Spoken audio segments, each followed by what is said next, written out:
Dengan mengutamakan penerapan sistem pendidikan yang berkualitas, PENS telah memiliki manajemen yang unggul, didukung tata kelola manajemen yang baik dan sistem informasi yang sudah terintegrasi. Selain akademik, PENS turut mengembangkan dan membentuk karakter mahasiswa melalui organisasi dan unit kegiatan mahasiswa atau UKM. Mahasiswa diberikan ruang untuk berekspresi sesuai dengan minat dan bakatnya, mulai dari penalaran, sosial, seni, hingga olahraga. Sebagai tempat menimba ilmu, PENS tentu memiliki fasilitas pendukung lain yang memadai, mulai dari inkubator bisnis, PENS International Cooperation Office atau PICO, Pusat Unggulan Teknologi atau PUT, sentra HKI, perpustakaan yang lengkap, kantin, masjid, parkir yang aman, auditorium, hingga klinik kesehatan, dan fasilitas lainnya.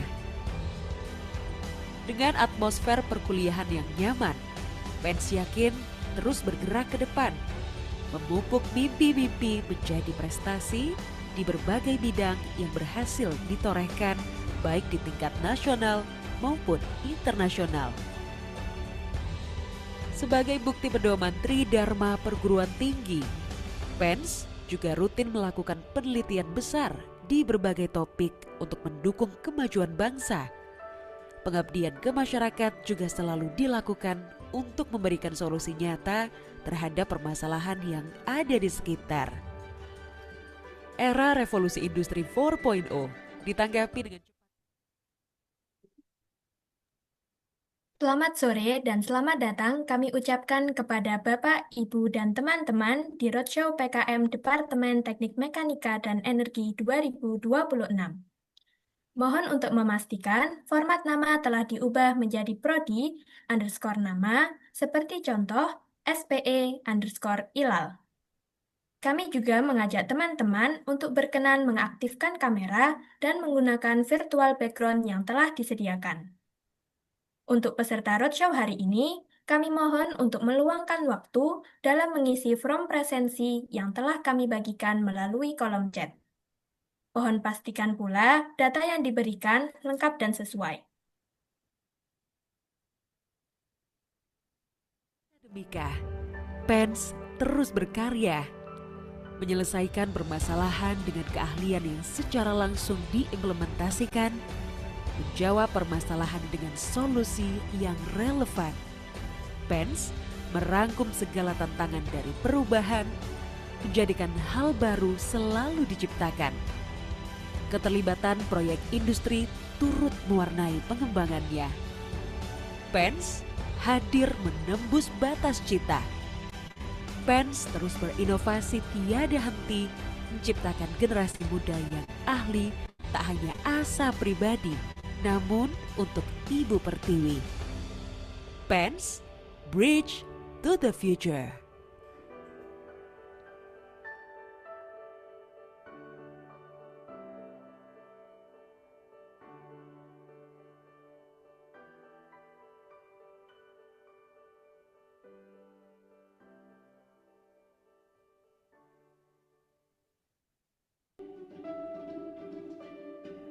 Perubahan tidak datang sendiri. Mereka lahir karena sebuah inovasi. Dari mimpi yang tak hanya dipendam, tapi juga diwujudkan. Perubahan yang membawa Indonesia menjadi bangsa yang besar. Dimulai dari perubahan-perubahan kecil untuk menggali potensi, khususnya di Jawa Timur dan Surabaya.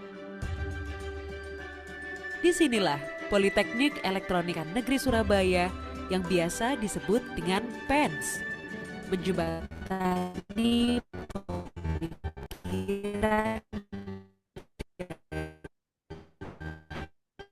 gagasan generasi muda, mendorong marwah dan cita luhur bangsa. Pada tahun 1985,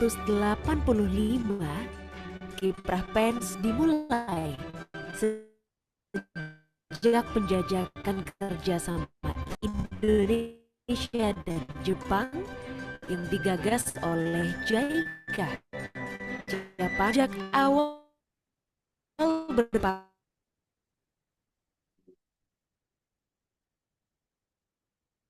teknologi 10 ya atau ITS 8. Buma ini teknik berbasis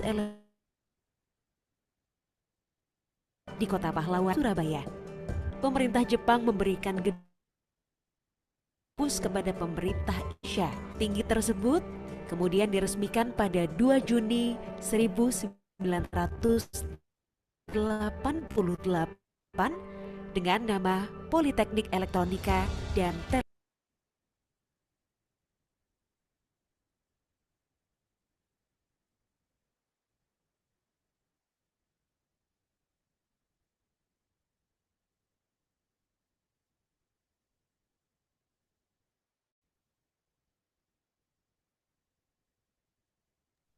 Selamat sore dan selamat datang kami ucapkan kepada Bapak, Ibu, dan teman-teman di Roadshow PKM Departemen Teknik Mekanika dan Energi 2026. Mohon untuk memastikan format nama telah diubah menjadi prodi underscore nama seperti contoh SPE underscore ILAL. Kami juga mengajak teman-teman untuk berkenan mengaktifkan kamera dan menggunakan virtual background yang telah disediakan. Untuk peserta roadshow hari ini, kami mohon untuk meluangkan waktu dalam mengisi form presensi yang telah kami bagikan melalui kolom chat. Mohon pastikan pula data yang diberikan lengkap dan sesuai. rekayasa, terutama di bidang emerging technology, untuk menjawab kebutuhan dalam skala nasional hingga internasional. Dirancang sebagai perguruan tinggi vokasi, Pence menjadi barometer perkembangan pendidikan teknologi rekayasa dan menjadi perguruan tinggi vokasi nomor 1 di Indonesia. Pence memiliki banyak rencana, harapan, dan mimpi agar Pence dapat bersaing. Dibuktikan dengan jalinan kerjasama di tingkat internasional, juga semakin mengukuhkan Pence menuju world class politeknik. Keunggulan Pence tentu menjadi magnet putra-putri bangsa untuk mengembangkan kemampuannya. Pence memiliki 4 departemen yang terdiri dari Departemen Teknik Elektro dengan menaungi 7 program studi.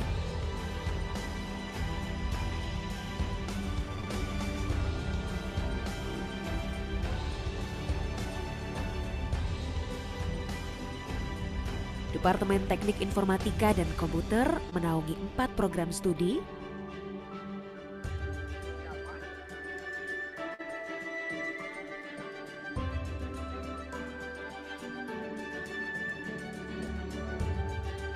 Departemen Teknik Mekanika Energi menaungi 2 program studi.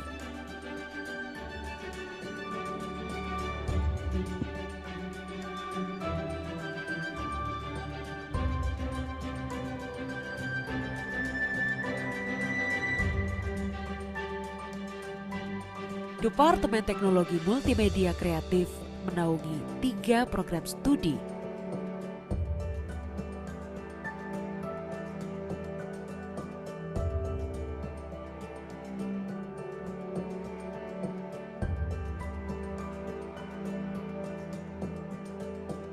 Dan Pasca Sarjana Rekayasa Teknologi menaungi 2 program studi.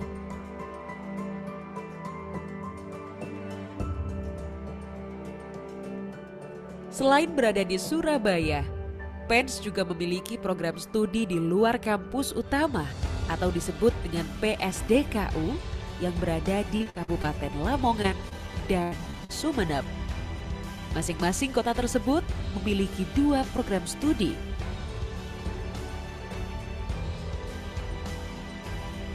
PSDKU diselenggarakan di subkampus yang terpisah dari kampus utama dengan tujuan membantu pemerintah dalam menangani dan melaksanakan pembangunan, khususnya bidang pendidikan vokasi. Komitmen PENS dalam menciptakan praktisi teknologi yang handal dan kompeten tergambar jelas dalam melibatkan tenaga pengajar dengan berbagai disiplin ilmu yang didukung dengan percepatan professorship atau pengukuhan guru besar. Dan dilihat pada sistem kurikulum pendidikan yang dipakai, yakni menitik beratkan pada praktikum. Mahasiswa tidak hanya menerima teori, namun juga mendapat kesempatan untuk mempraktikkan teori yang didapat. Turut difasilitasi berbagai laboratorium di masing-masing prodi yang sudah berstandar internasional. Ada pula program pendidikan jarak jauh atau PJJ. Program ini menggunakan sistem hybrid, di mana perkuliahan diselenggarakan secara tatap muka dan juga online. Dengan mengutamakan penerapan sistem pendidikan yang berkualitas, PENS telah memiliki manajemen yang unggul, didukung tata kelola manajemen yang baik dan sistem informasi yang sudah terintegrasi. Selain akademik, PENS turut mengembangkan dan membentuk karakter mahasiswa melalui organisasi dan unit kegiatan mahasiswa atau UKM. Mahasiswa diberikan ruang untuk berekspresi sesuai dengan minat dan bakatnya, mulai dari penalaran, sosial, seni, hingga olahraga. Sebagai tempat menimba ilmu, PENS tentu memiliki fasilitas pendukung lain yang memadai, mulai dari inkubator bisnis, PENS International Cooperation Office atau PICO, Pusat Unggulan Teknologi atau PUT, sentra HKI, perpustakaan yang lengkap, kantin, masjid, parkir yang aman, auditorium, hingga klinik kesehatan, dan fasilitas lainnya. Dengan atmosfer perkuliahan yang nyaman, PENS yakin terus bergerak ke depan, memupuk mimpi-mimpi menjadi prestasi di berbagai bidang yang berhasil ditorehkan baik di tingkat nasional maupun internasional. Sebagai bukti pedoman Tridharma Perguruan Tinggi, PENS juga rutin melakukan penelitian besar di berbagai topik untuk mendukung kemajuan bangsa. Pengabdian ke masyarakat juga selalu dilakukan untuk memberikan solusi nyata terhadap permasalahan yang ada di sekitar. Era revolusi industri 4.0 ditanggapi dengan cepat dan tepat oleh dunia pendidikan tinggi vokasi, termasuk oleh PENS, untuk menyediakan lulusan yang siap pakai sehingga membantu meningkatkan daya saing bangsa Indonesia di tengah persaingan global. Dengan semangat Bridge to the Future, PENS unggul dalam melahirkan SDM yang kompeten. Sebaran alumni terbukti mampu mendominasi di berbagai bidang, mulai dari wirausahawan sukses, tenaga pendidik yang handal, dan tentu sebagai tenaga ahli profesional baik di instansi pemerintahan, BUMN, dan industri besar lainnya. Dari sinergi semua sivitas akademika, PENS terus berkarya. Selamat sore dan selamat datang kami ucapkan kepada Bapak, Ibu, dan teman-teman di Roadshow PKM Departemen Teknik Mekanika dan Energi 2026. Mohon untuk memastikan format nama telah diubah menjadi prodi underscore nama seperti contoh SPE underscore ILAL. Kami juga mengajak teman-teman untuk berkenan mengaktifkan kamera dan menggunakan virtual background yang telah disediakan. Untuk peserta roadshow hari ini, kami mohon untuk meluangkan waktu dalam mengisi form presensi yang telah kami bagikan melalui kolom chat. Mohon pastikan pula data yang diberikan lengkap dan sesuai.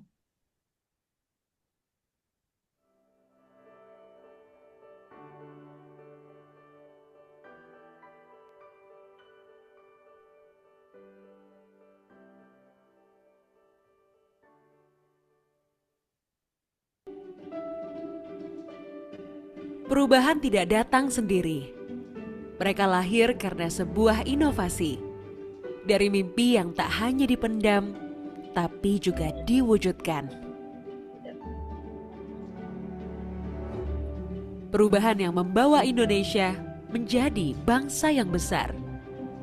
Dimulai dari perubahan-perubahan kecil untuk menggali potensi, khususnya di Jawa Timur dan Surabaya. Disinilah Politeknik Elektronika Negeri Surabaya yang biasa disebut dengan PENS, menjembatani pemikiran dan gagasan generasi muda, mendorong marwah dan cita luhur bangsa. Pada tahun 1985, kiprah PENS dimulai sejak penjajakan kerjasama Indonesia dan Jepang yang digagas oleh JICA, Japan International Cooperation Agency. Sejak awal berdiri, PENS merupakan bagian dari Institut Teknologi 10 November Surabaya atau ITS pada tahun 1988. Buah dari kerjasama ini melahirkan perguruan tinggi teknik berbasis elektro di Kota Pahlawan, Surabaya. Melalui JICA, pemerintah Jepang memberikan gedung kampus kepada pemerintah Indonesia, lengkap dengan instrumen pendidikan. Perguruan tinggi tersebut kemudian diresmikan pada 2 Juni 1988 dengan nama Politeknik Elektronika dan Telekomunikasi atau PET. Momen peresmian ini menjadi penanda dimulainya ajaran baru yang kemudian diperingati menjadi hari lahir PENS. Pada tahun 1992, Menteri Pendidikan dan Kebudayaan menata ulang keberadaan seluruh politeknik, institut, dan sebagian universitas di Indonesia. Pada saat itu, politeknik ini pun berubah nama menjadi Politeknik Elektronika Surabaya atau PES. Dalam perjalanannya, pada tahun 1996, perubahan nama institusi sempat dilakukan, yakni bernama EEPIS atau Electronic Engineering Polytechnic Institute of Surabaya atau PENS ITS. Hingga pada tahun 2012 berganti menjadi Politeknik Elektronika Negeri Surabaya yang dikenal sampai sekarang. Lebih dari 3 dekade berkarya untuk bangsa, PENS terus mengembangkan sayapnya. Didukung sokongan sumber dana yang kuat yang mendorong geliat PENS melangkah lebih jauh. Adaptasi dan transformasi terus dilakukan hingga PENS didaulat menjadi salah satu pusat pendidikan teknologi rekayasa, terutama di bidang emerging technology, untuk menjawab kebutuhan dalam skala nasional hingga internasional. Dirancang sebagai perguruan tinggi vokasi, PENS menjadi barometer perkembangan pendidikan teknologi rekayasa dan menjadi perguruan tinggi vokasi nomor 1 di Indonesia. PENS memiliki banyak rencana, harapan, dan mimpi agar PENS dapat bersaing. Dibuktikan dengan jalinan kerjasama di tingkat internasional juga semakin mengukuhkan PENS menuju world class politeknik. Keunggulan PENS tentu menjadi magnet putra-putri bangsa untuk mengembangkan kemampuannya. PENS memiliki 4 departemen yang terdiri dari Departemen Teknik Elektro,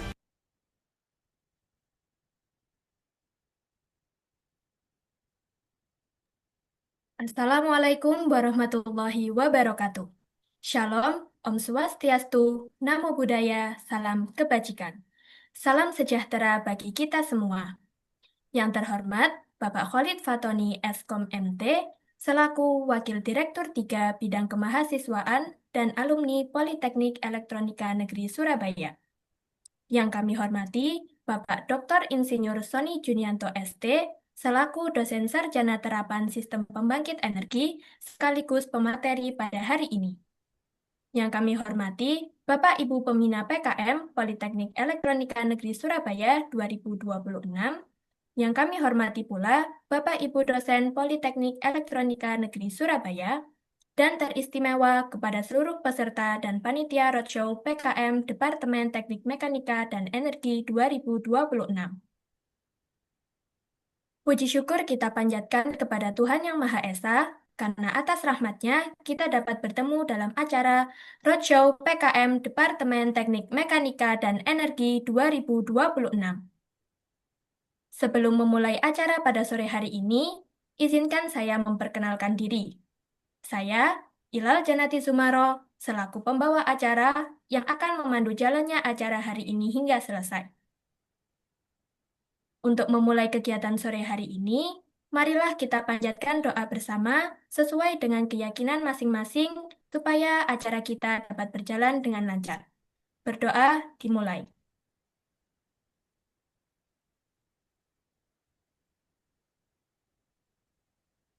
Berdoa tidak pernah dicukupkan.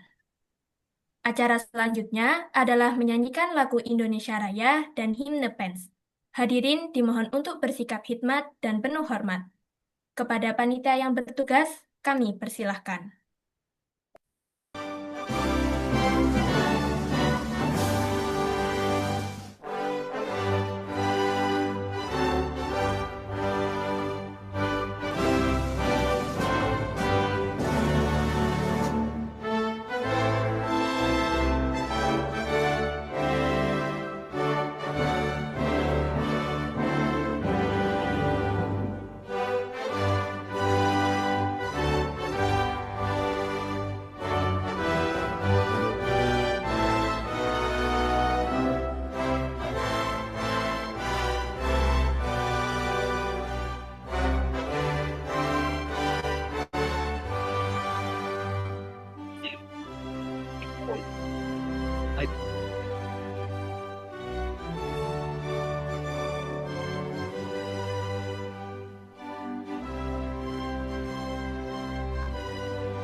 Menyambut sang mentari pagi, bangkit penuh semangat,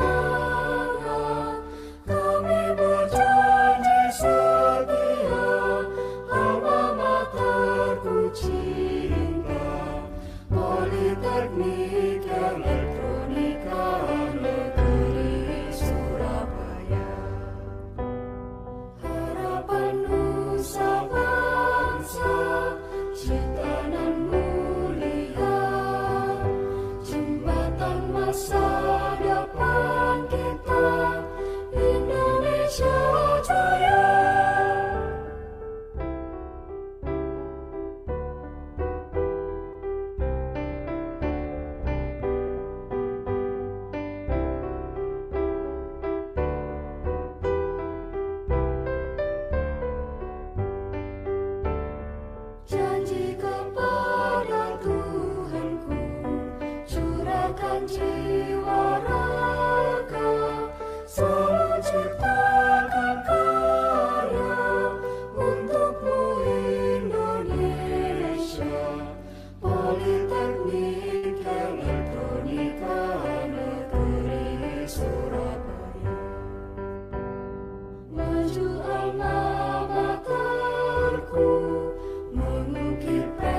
prestasi, jembatan masa depan kita, bangsaku jaya.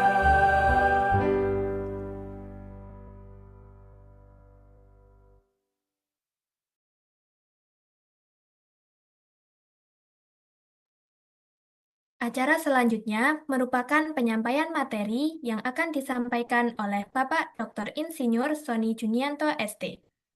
Tanpa berlama-lama, marilah kita sambut dengan hangat. Kepada Bapak Dr. Insinyur Sony Junianto ST, kami persilahkan.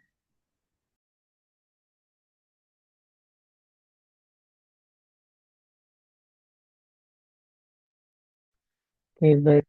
Bismillahirrahmanirrahim. Assalamualaikum warahmatullahi wabarakatuh. Waalaikumsalam warahmatullahi wabarakatuh.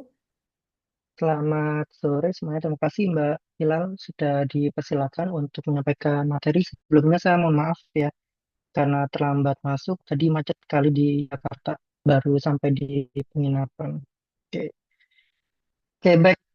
Rekan-rekan sekalian, adik-adik sekalian, mahasiswa dari Departemen Teknik Mekanika dan Energi. Sebelumnya, perkenalkan saya Sony, sehari-hari sebagai dosen di SPE ya. Jadi kalau misalkan adik-adik ketemu di pasca seliweran kayak gitu, mungkin beberapa kali berjumpa dengan saya gitu kan ya. Nah, pada sore hari ini saya akan berdiskusi tentang PKM, tentang program kreativitas mahasiswa. Barangkali dari adik-adik sekalian mungkin sudah beberapa sudah paham ya tentang PKM gitu. Nah, mungkin nanti pengennya juga tidak akan terlalu banyak karena juga kemarin juga sudah ada di kick off bersama Prof. Rianto.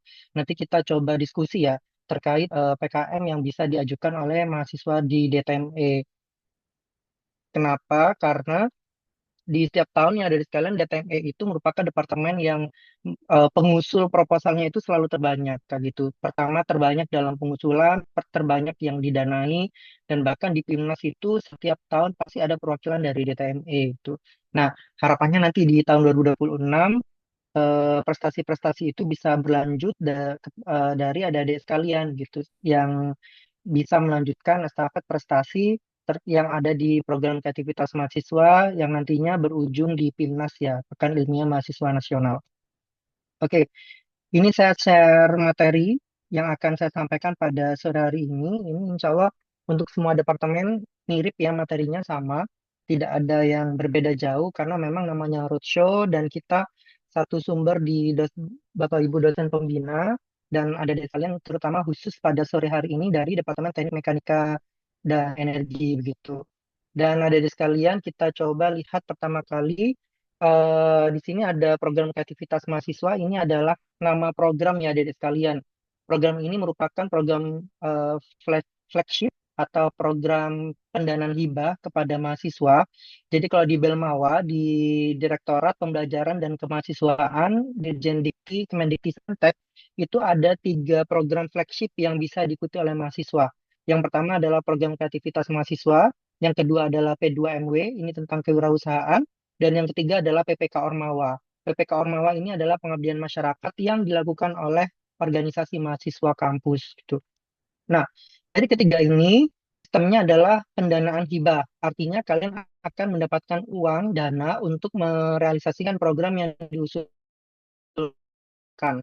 Jadi ketiga program ini sifatnya pengajuan proposal lalu diseleksi dan nantinya akan mendapatkan dana. Artinya ketika adik sekalian sudah ikut program kreativitas mahasiswa itu dilarang untuk ikut P2MW dan dilarang ikut PPK Ormawa. Karena ini ketiga program ini pelaksanaannya itu serentak. Pengajuannya pun juga tidak jauh berbeda nanti waktunya dan pelaksanaan juga serentak. Pelaksanaannya serentak, terus nanti ujungnya pun juga berdekatan ya. Kalau PKM itu di PIMNAS, P2MW itu di KMI Expo, PPK Ormawa itu di Abdi Daya Ormawa. Nah, ketiga-tiganya ini merupakan event mahasiswa di tingkat nasional, yang dimana bisa menambah portofolio kalian. Nah, pada sore hari ini saya coba berfokus atau memfokuskan pada program kreativitas mahasiswa ya, adik-adik sekalian.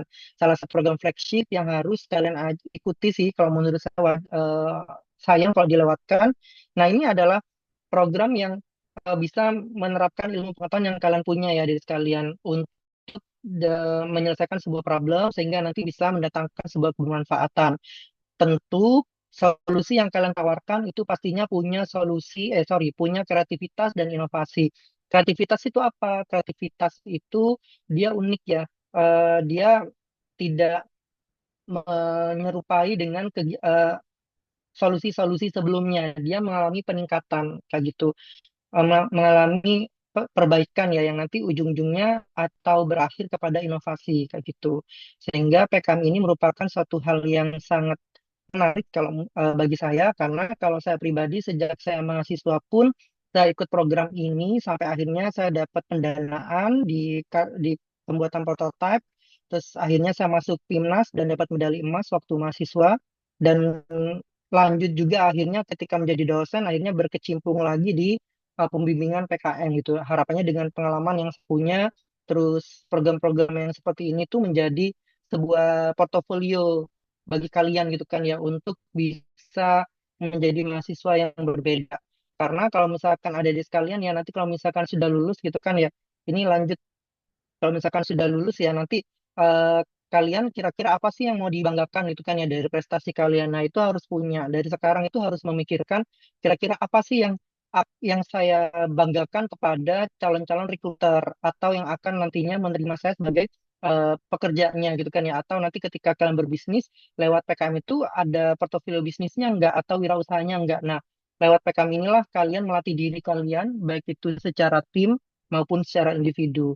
Nah, gambaran besarnya dari sekalian nanti kalian akan mengirimkan proposal, ada temanya masing-masing.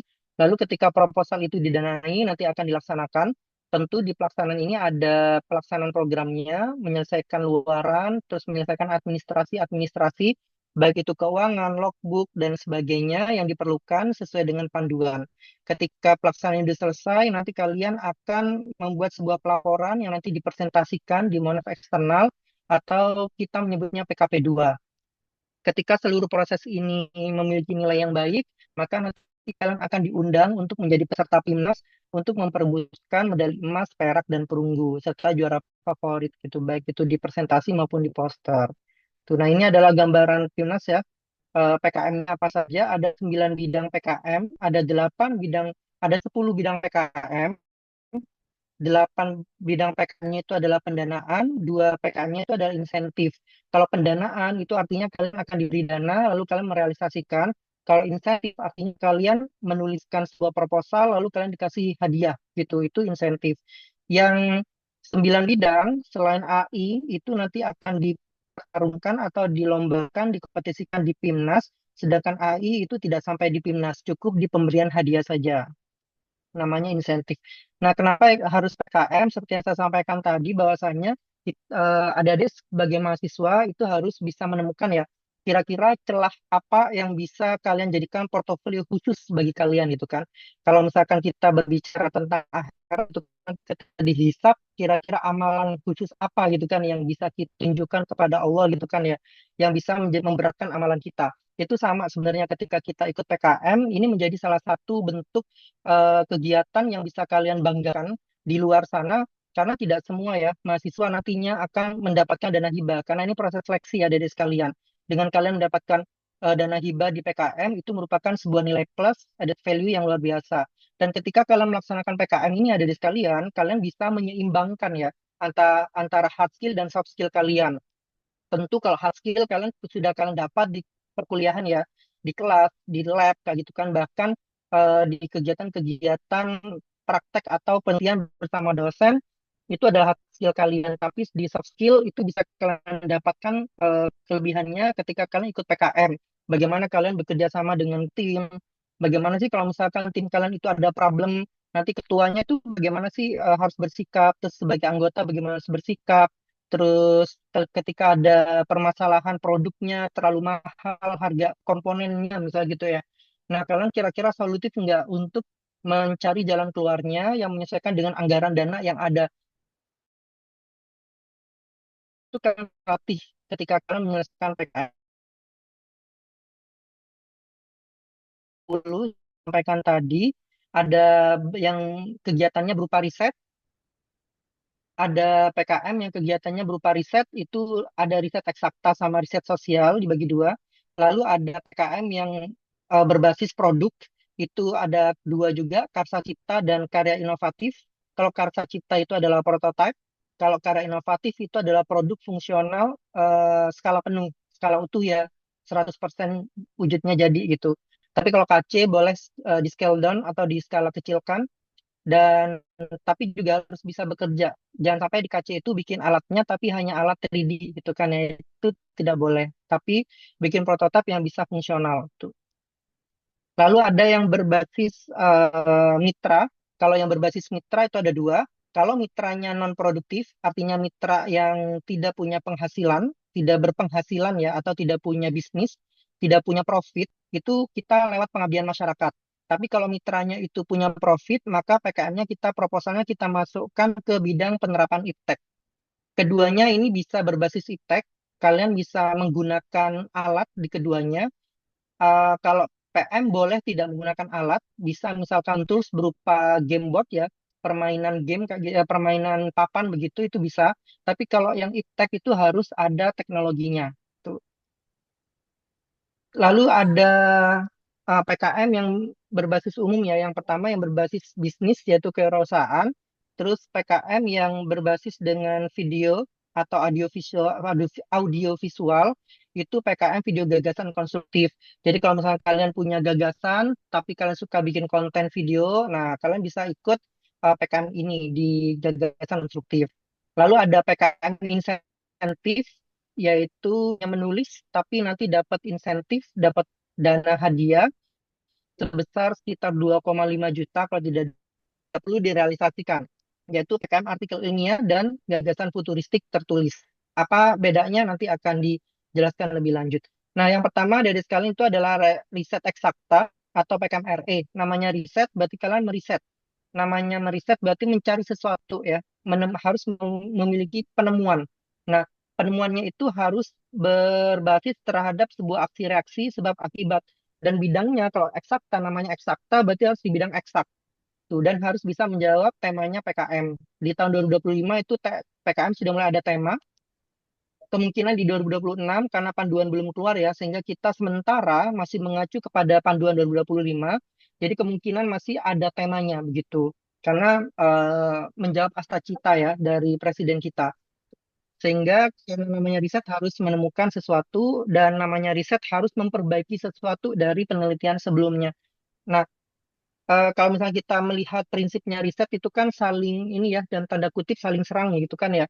Jadi kan riset itu kan sebenarnya bukan saling melengkapi, tapi saling uh, mengcounter ya. Misalkan peneliti satu itu menghasilkan sekian persen penambahan efisiensi, tapi peneliti dua dengan metode baru dia bisa menaikkan efisiensi menjadi 2 kali lipat misalnya gitu. Nah, saling mengcounter sebenarnya. Nah, maka PKM riset eksakta ini kalian harus di proposalnya harus bisa mengusulkan sesuatu yang bisa dan tanda kutip mengcounter riset-riset sebelumnya. Maka harus ada yang namanya state of the art ini. State of the art ini adalah perjalanan riset sebelumnya yang akan kalian counter nantinya gitu. Jadi ceritanya begitu ya. Kalau ini contohnya nanti bisa kalian lihat juga di beberapa internet tuh banyak ya judul-judul PKM riset eksakta contohnya. Dan kalau berikut riset sosial humaniora, ini sama-sama berbasis riset, cuma bedanya topiknya ya. Kalau eksakta atau eksak, sosial humaniora berarti dia berbasis sosial dan humaniora. Kalau sosial berarti ya kita berkaitan dengan ekonomi, psikologi. Kalau humaniora berarti lebih ke budaya, perilaku manusia, kayak gitu. Jadi kalau misalkan kalau di DTME, misalkan khususnya SPE ya, misalkan ada implementasi PLTS di sebuah desa. Nah, kita bisa melakukan riset sosial humaniora terkait penerimaan masyarakat terhadap eh, PLTS dengan metode community resource assessment misal kayak gitu ya. Jadi dengan metode peningkatan kapasitas building misalkan kayak gitu. Jadi bisa ke arah sana melihat perilaku dari masyarakat terhadap sebuah teknologi yang nantinya akan diterapkan. Jadi yang diriset itu adalah perilaku masyarakatnya, bukan teknologinya. Nah, itu dimasukkan ke RSH. Tapi kalau kalian nanti meriset teknologinya, berarti nanti masuknya riset eksakta. Misalkan juga dari mereka, misalkan ya karena mereka juga bersentuhan dengan robot industri, Misalkan dengan penggunaan arm robot atau robot lengan pada industri otomotif, nanti akan mengurangi jumlah dari tenaga kerja. Nah, itu bisa melakukan riset sosial humaniora di sana. Misalkan potensi pendapatan masyarakat sekitar industri ketika industri tersebut menerapkan robot lengan kayak gitu. Nah, itu bisa mengarah ke sana riset sosial humanioranya. Ini contohnya aja yang sudah ada, yang sudah pernah di PKM-PKM sebelumnya yang masuk PIMNAS. Nah, masuk ke KC ini biasanya menjadi sasaran empuk ya bagi mahasiswa SPE dan MEKA, Karsa Cipta ya, karena ini produknya adalah prototype, sehingga kalian bisa berimajinasi membuat sebuah prototype ya. Waktu itu yang dari MEKA pernah masuk PIMNAS itu adalah AGV, itu pernah masuk ke PIMNAS membuat AGV, perbaikan dari AGV sebelumnya, lalu kalian berimajinasi kira-kira AGV yang lebih canggih itu yang kayak apa gitu kan ya.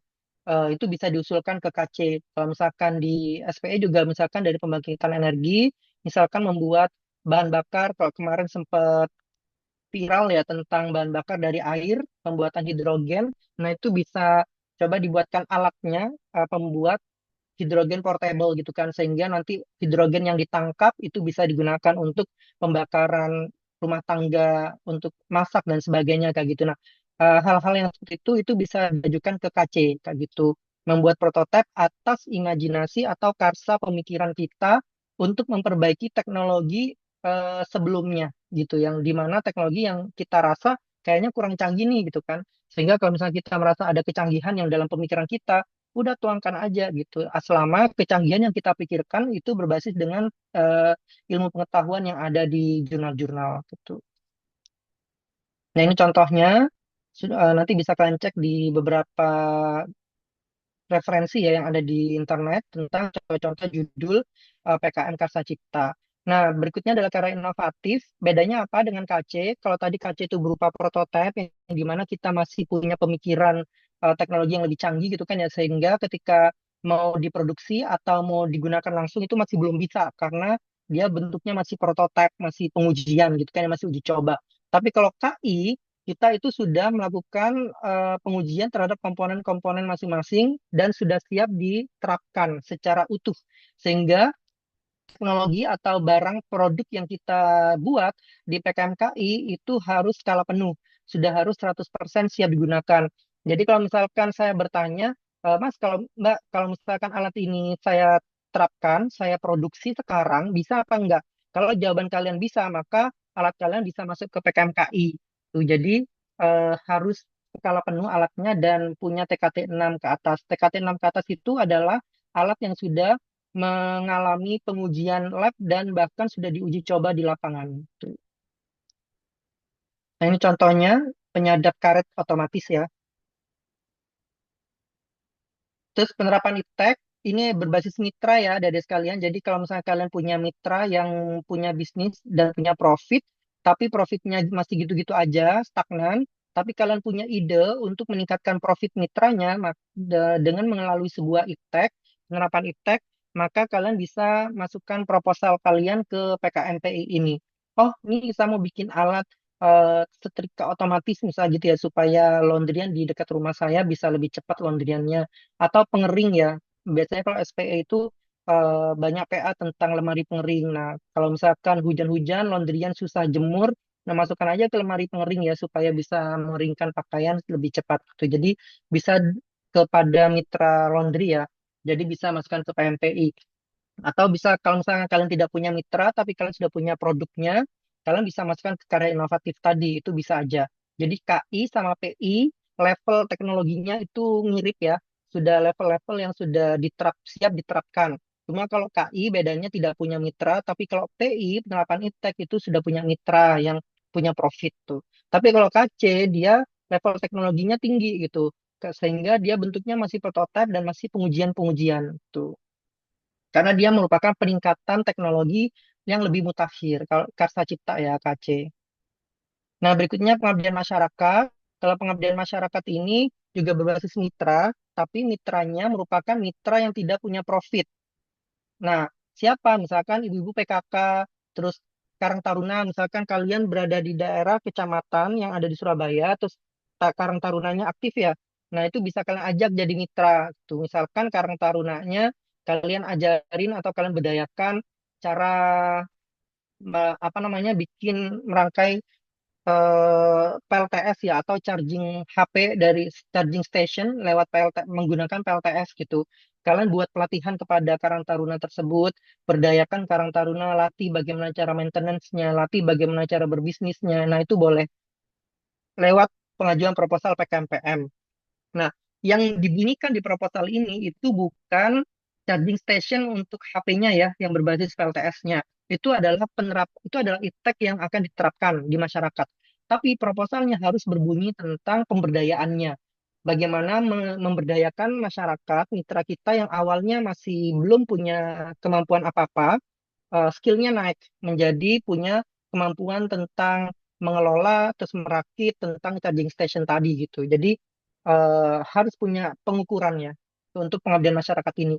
Kalau yang penerapan iptek pengukurannya dari peningkatan profit, dari profitnya yang misalkan 10.000 menjadi 100.000, itu berarti ada peningkatan profit dengan dengan adanya iptek kalian. Tapi kalau pengabdian masyarakat itu harus punya alat ukur tentang peningkatan skill masyarakat mitra kita yang dari awalnya tidak tahu apa-apa menjadi tahu sesuatu gitu. Jadi kalian juga harus memikirkan metode pengukurannya. Tuh. Itu bedanya dari penerapan iptek dan pengabdian masyarakat. Pak, kalau misalkan nelayan, petani itu masuk mitra yang mana? Nelayan, petani, selama mereka merupakan kelompok yang menghasilkan profit, maka masuk ke mitra produktif. Sehingga kalau kalian mengajukan proposal pengabdian masyarakat, lalu mitranya adalah petani atau nelayan, pasti akan dicoret langsung proposalnya karena mitra kalian adalah mitra produktif. Tuh. Jadi jangan sampai salah mitra ya. Harus bisa membedakan mana mitra produktif dan mana mitra non produktif. Nah, ini contohnya, ini adalah pemberdayaan Karang Taruna untuk pupuk organik ya. Pengolahan limbah organik menjadi pupuk begitu. Terus kalau yang kiri ini punya IPB, pemberdayaan anak-anak putus sekolah untuk meningkatkan kemampuannya dalam berbisnis gitu. Jadi betul-betul merubah kelompok masyarakat yang awalnya tidak paham sesuatu ya, diberdayakan lalu mereka bisa tahu sesuatu, bisa menguasai sesuatu itu. Kalau di DTME ya saya rasa tadi ya mungkin bisa dicoba ya tentang melatih Karang Taruna, memberdayakan Karang Taruna tentang pembuatan charging station kayak gitu. Itu menarik tuh. Nah, ini PKMK namanya kewirausahaan, maka proposal ini harus berbasis jualan. Jadi tidak boleh ini kan di sini adalah bisnis baru, komoditas baru ya. Jadi barangnya harus baru. Karena baru, akhirnya kalian memilih produk yang masih perlu diriset. Nah, itu tidak boleh. Meskipun namanya produk baru, tetap ketika didanai sudah harus siap jual, bukan di riset lagi. Misalkan kalian mau bikin lampu aromaterapi. Nah, membuat lampu aromaterapi, tapi terapinya, cara mengekstraknya itu kalian masih mau riset. Misalkan ya ekstraktornya berapa persen, terus bahan bakunya berapa persen supaya wanginya keluar dan tahan lama. Nah, itu tidak boleh PKMK kayak gitu. Meriset produk itu masih belum boleh. Tidak boleh. Produk itu sudah harus siap jualan. Jadi kalau misalnya kalian punya ide tentang lampu aromaterapi tadi, maka ketika proposal ini didanai, kalian sudah harus langsung produksi lampu aromaterapi itu dan langsung dijual tuh. Dan yang perlu diperhatikan di PKMK ini tidak boleh mengajukan topik kuliner ya. Misalkan kalian mau bikin nasi kepal gitu kan ya, nasi teri kayak gitu itu nggak boleh. Tapi kalau misalkan kalian punya ilmu tentang teknologi pangan, misalkan kalian mau bikin makanan yang kalian olah ya, lalu kalian menjadi makanan instan, yang dimana makanan instan itu digunakan untuk korban bencana ya, yang bisa bertahan dalam 1 bulan sampai 1 tahun misalkan ya, sehingga nanti ketika ada bencana alam makanan tersebut bisa menjadi makanan darurat. Jadi tidak sehingga kalau misalkan bantuan belum datang tapi korban bencana itu sudah bisa langsung makan dengan makanan yang darurat tadi.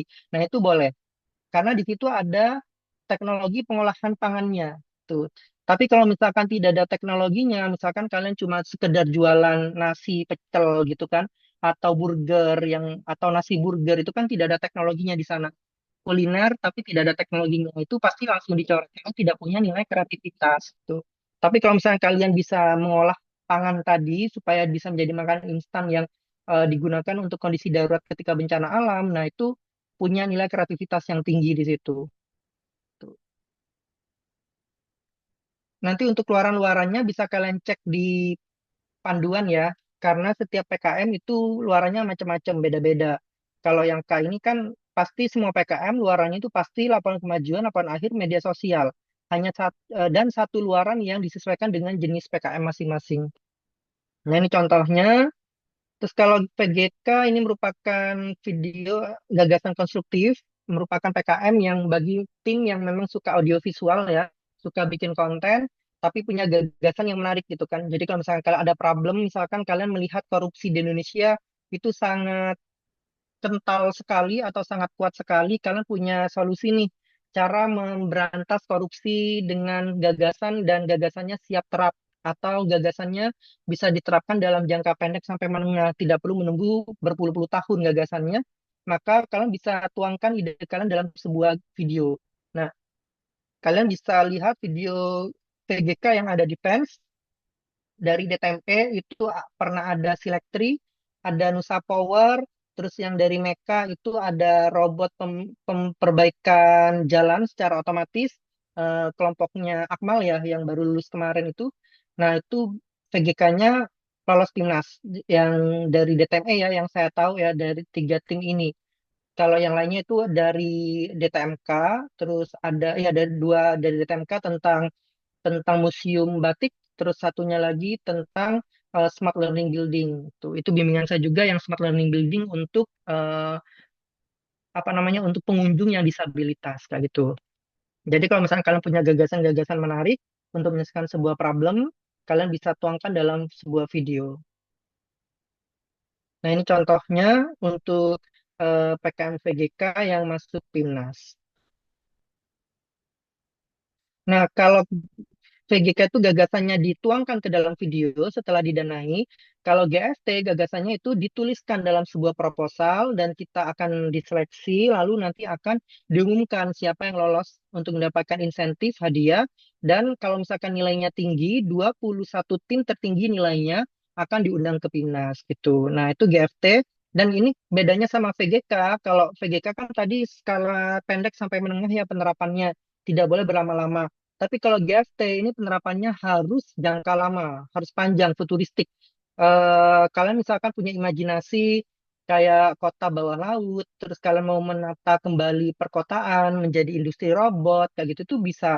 Misalkan kalian mau menata Surabaya, rumput industri, misalkan ya dipetakan kembali industrinya, misalkan di blok ini industrinya industri pangan, blok ini industri ini dengan sebuah konsep compact city, misal gitu ya, itu boleh itu adalah gagasan futuristik ya, gagasan yang penerapannya jangka panjang, imajinatif, tapi implementatif, kayak gitu.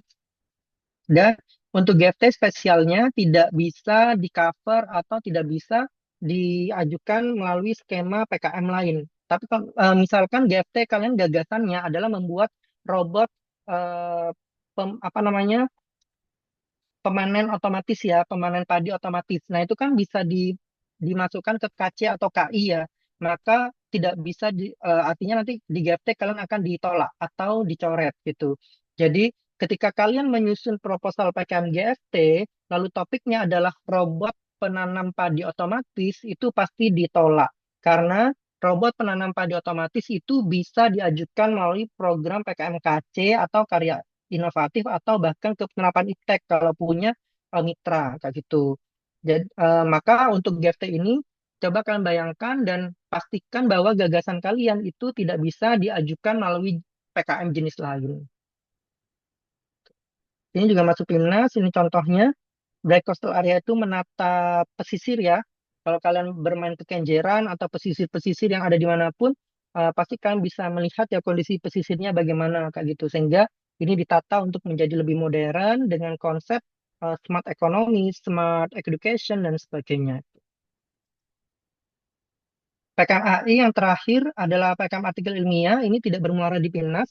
Jadi buat adik-adik sekalian yang sudah punya data, baik itu dari hasil workshop, misalkan kalian workshop bikin robot sumo ya, misalkan itu kan ada data pengujian tuh tentang apa namanya responsifnya berapa detik, terus delay-nya dan sebagainya. Atau di yang SPE, pengujian turbin di skala lab, punya data-data itu ketika workshop pusat pembangkit, nah itu bisa dijadikan PKM artikel ilmiah. Jadi nanti bentuknya semacam paper di jurnal, kayak gitu. Kalau misalkan kalian yang angkatan 2022 ya, tahun keempat, sudah pernah magang atau pernah kerja praktek, itu kan pasti punya data tuh untuk dianalisis.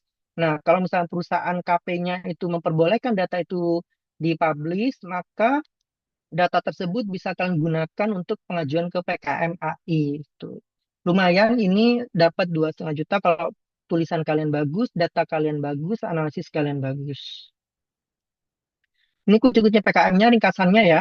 Jadi yang berbasis riset itu harus punya unsur kebaruan dan harus ada menemukan sesuatu, perbaikan. Kalau K ini kewirausahaan, PM ini pengabdian masyarakat ya tadi, harus menyelesaikan masalah mitra, baik itu PM sama PI, cuma bedanya mitranya, kalau PM itu non-produktif, tidak punya profit, kalau PI mitranya itu produktif, punya profit begitu. Kalau KC ini berupa teknologi prototipe yang mutakhir. Kalau KI ini berupa teknologi yang sudah siap produksi dengan skala penuh 1:1. Kalau VGK ini gagasan yang dituangkan dalam sebuah video audiovisual. Kalau GFT ini adalah gagasan yang dituang dalam bentuk tulisan dan apa namanya penulisannya dalam sebuah artikel. GFT. Kalau artikel ilmiah ini adalah pekerjaan atau hasil-hasil yang sudah pernah kalian lakukan, baik itu di kerja praktek maupun di workshop maupun di riset independen. Tuh. Kalau kalian pengen tahu judul-judul PKM yang didanai, bisa kalian buka. Yang simbol mau ini kayaknya belum bisa dibuka ya, karena ada migrasi dari Kemdikbud ke Kemdiktisayantech domainnya. Nanti bisa tanya ke PKM Center. PKM Center juga sudah punya tautan ya untuk melihat proposal-proposal PENS yang pernah didanai, dan mungkin juga bisa minta bantuan PKM Center untuk dibantu dicarikan link atau tautan bank judul dari semua kampus yang didanai oleh Belmawa gitu kan ya. Pasti kan di surat pengumuman itu dilampirkan tuh judul-judulnya. Nah, itu kalian bisa eksplorasi di situ. Nah, ketika PKM kalian baik, pelaksanaannya baik, nanti kalian akan masuk PIMNAS ya. Karena PIMNAS itu adalah bonus. Supaya bisa masuk PIMNAS, maka pelaksanaannya tidak boleh melenceng jauh dari proposal, sehingga kalian punya realisasi yang baik dan serapan dana yang baik ya. Nah, nanti bobot penilaiannya seperti ini ya. 30% itu nilai proposal, 20% itu nilai laporan kemajuan, 50% nilai presentasi kalian ketika monev eksternal. Tuh. Jadi nanti bisa kalian siapkan ketika proposal kalian lolos pendanaan. Nah, ini cara mencari ide ya dari kalian, luruskan niat untuk bisa menyelesaikan permasalahan atau memberikan kebaikan niatnya melalui PKM gitu kan, melalui dana hibah yang nantinya akan kalian terima karena dana hibah ini dari APBN dan APBN ini dari uang rakyat gitu. Jadi harap berhati-hati dalam menggunakan dananya. Lalu open mind ya terhadap lingkungan sekitar, harus peka kira-kira di lingkungan sekitar kalian itu punya permasalahan apa yang bisa kalian bantu. Tuh. Baca-baca literatur, ibarat teko ya ada di sekalian ya, kalau misalkan teko itu mau keluar teh, maka ya harus diisi teh. Nggak mungkin kan teko itu kalian tuang, keluarnya kopi, tapi kalian masukkan teh. Ketika kalian masukkan teh, keluarnya kopi, itu kan nggak mungkin gitu. Jadi kalau kalian pengen bisa apa namanya advance ya dalam menggali ide, maka kalian harus banyak baca ya. Tidak mungkin kita bisa menghasilkan ide-ide baik kalau misalnya kalian jarang baca. Nah, ini yang saya maksud dengan kalian melihat judul-judul PKM di nasional yang sudah pernah didanai, itu kalian bisa melakukan ATM, amati, tiru, modifikasi gitu. Jadi tidak mulai dari nol. Misalkan kalian lihat ya, oh ini nih idenya dari anak UGM. Kayaknya saya bisa deh bikin alatnya. Menarik nih, tapi kayaknya perlu dimodifikasi supaya tidak plak gitu kan ya. Yang misalkan di sana sensornya pakai sensor thermal, terus kalian ubah dengan image processing misal gitu ya, dalam menentukan titik api misalkan. Nah itu bisa seperti itu. Itu namanya amati, tiru, modifikasi. Cuma kalian harus punya justifikasi atau judgment. Kenapa sih sensor thermal itu harus diubah ke image processing gitu kan ya? Kayak kekurangannya misalkan sensor thermal mahal gitu kan ya, kalau image processing lebih murah dan hasilnya lebih akurat dengan warna dan sebagainya. Nah itu bisa kalian jelaskan dan kalian ceritakan di proposal dengan melakukan modifikasi tersebut. Terus kalau misalkan kalian lagi nongkrong gitu kan, lagi ngopi atau lagi nge-lab, terlintas ada topik PKM, nah kalian tuliskan supaya tidak lupa. Nah saya biasanya begitu tuh, kalau lagi di mana duduk termenung, tiba-tiba terlintas ide PKM, itu saya bisa langsung ambil HP, langsung saya ketik gitu kan, langsung saya kirim ke nomor saya sendiri. Saya biasanya di HP itu saya pin chat nomor saya sendiri ya. Jadi kalau misalkan ada apa-apa yang terlintas dalam pikiran saya, biar nggak lupa, misalnya kerjaan ya, oh iya nih ada kerjaan ini gitu kan ya. Nah, itu saya biasa langsung buka HP saya, buka WhatsApp, saya masukkan ke nomor saya sendiri di pin chat itu tentang kerjaan yang barusan terlintas apa. Yang pun juga bisa kayak gitu. Kalian terlintas topik baru atau topik yang muncul gitu, kalian bisa langsung ketikkan supaya nggak lupa. Terus brainstorming dengan dosen atau dengan teman sebaya ya, untuk kira-kira ide ini menarik apa enggak, pantas atau enggak, cocok apa enggak di PKN tuh. Nah, ini contohnya ya, kalau misalnya kita lihat ini namanya kotoran sapi ya. Nah, kotoran sapi itu macam-macam ya kalau misalkan di PKM kan. Misalkan di PKMK itu bisa jadi kompor biogas ya dari kotoran sapi. Kalau KI juga bisa bikin alat pengering kotoran sapi. Terus kemudian masyarakat bisa pemberdayaan kader karang tarunanya untuk mengelola kotoran sapi. PKM riset bisa menganalisis kotoran sapi kayak gitu. Jadi dari sebuah objek itu bisa dimasukkan ke berbagai jenis PKM. Selama kita bisa muncul ide-idenya dan tahu problem yang mau diselesaikan ya. Nah, yang paling penting tadi ya dari sekarang ya, problem yang mau diselesaikan. Jangan sampai kalian punya ide, tapi kalian cocok logi ke problem yang diselesaikan, akhirnya nggak punya benang merahnya. Pernah tuh kemarin tahun lalu ya, ada beberapa tahun sebelumnya juga, beberapa PKN kita dari PENS, topiknya bagus, alatnya bagus, tapi ketika ditanya sama reviewer tentang penyelesaian terhadap sebuah problemnya, itu nggak cocok, kayak gitu. Jadi solusinya ke kanan, problemnya ke kiri, akhirnya nggak ketemu. Oleh karena itu, usahakan kalau misalkan kalian munculnya topik dulu baru problem, cari benang merahnya. Jangan langsung asal tulis gitu, tapi harus punya kesinambungan yang jelas ketika membuat proposal. Benar nggak sih alat ini itu digunakan untuk menyelesaikan problem ini? Jangan sampai ketika kalian punya solusi, langsung kalian tuliskan aja cocok logi masalahnya, tapi kalian lupa gitu kan ya, kira-kira benang merahnya di mana. Sehingga ketika didanai, lalu ditanya oleh reviewer, nggak tahu benang merahnya di mana, kalian akhirnya nggak masuk timnas gitu. Tapi udah bagus sih lolos pendanaan. Cuma sayang gitu kan ya, kalau sudah lolos pendanaan, nggak sampai timnas itu eman gitu. Nggak, kalau sudah sampai di middle ya harusnya langsung ke top gitu kan gitu. Tapi kalau sekarang sih targetnya pendanaan dulu gitu kan ya. Nah, supaya didanai nanti harapannya kalian bisa menemukan ya kesinambungan antara solusi yang kalian temukan dengan problem yang akan kalian selesaikan. Nah, ini tips menulisan proposalnya. Yang pertama, PKM itu ada mekanismenya ada 4 bab pada umumnya, kecuali VGK ya dari sekalian. Untuk pendanaan, nanti yang insentif GFT sama AI itu beda lagi mekanismenya. Jadi, setiap mekanisme penulisan itu tolong dibuat sama dengan yang ada di panduan.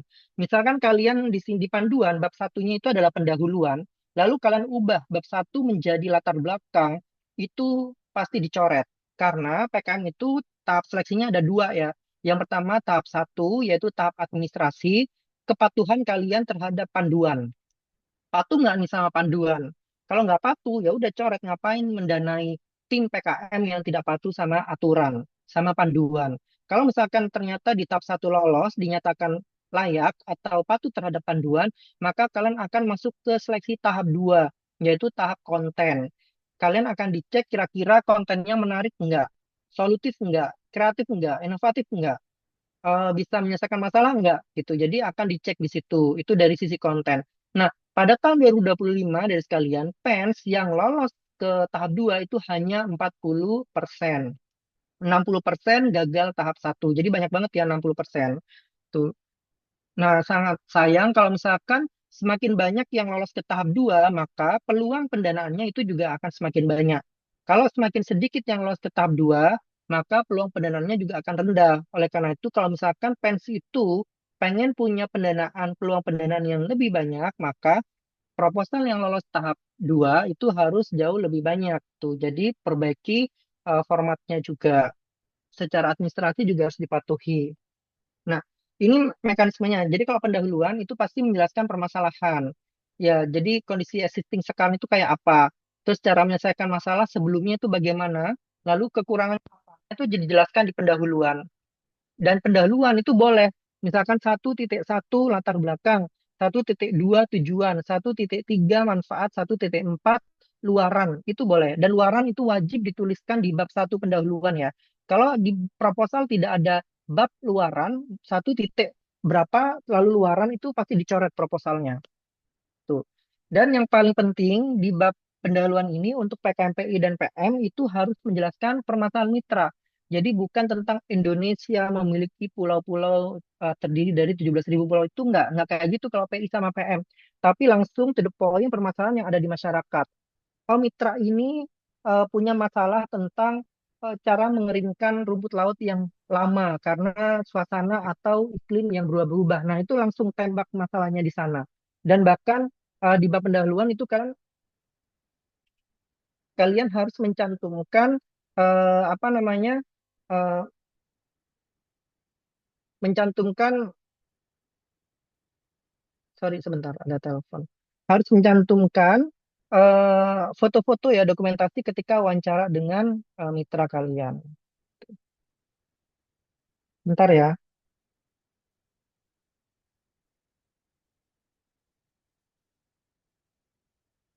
ada telepon.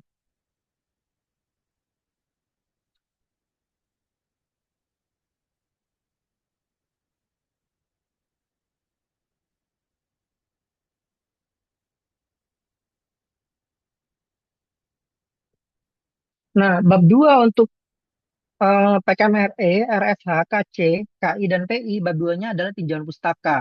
Ingat ya adik-adik sekalian, bab 2 tinjauan pustaka itu hanya untuk PKMRE, RSH, KC, KI, dan PI. Tapi untuk PKM yang lain itu berbeda-beda bab 2-nya. Nah, tinjauan pustaka itu tentang apa? Tinjauan pustaka itu adalah tentang pustaka yang mendukung tentang pembuatan alat atau teknologi kalian. Jangan kemana-mana. Kalau boleh ada dasar teori, tapi sedikit saja.